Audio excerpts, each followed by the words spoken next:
Welcome back to Trading Strategy number 3, day 95. Have you ever done something you did not like? Sure, we all have. Here's the point. Did you keep doing the thing you did not like? Probably not. Unless you were forced to keep doing it. Funny thing, when we have to keep doing something we do not like, sometimes we come to like it. Even if we never like it, most of the times we become good at it. That is why it is so important to keep doing the exercises and marking the stop losses. Even if you do not like them, you will become good and skillful.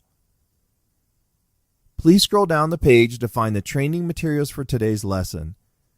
Thank you for being with me today, and I'll see you in tomorrow's lesson.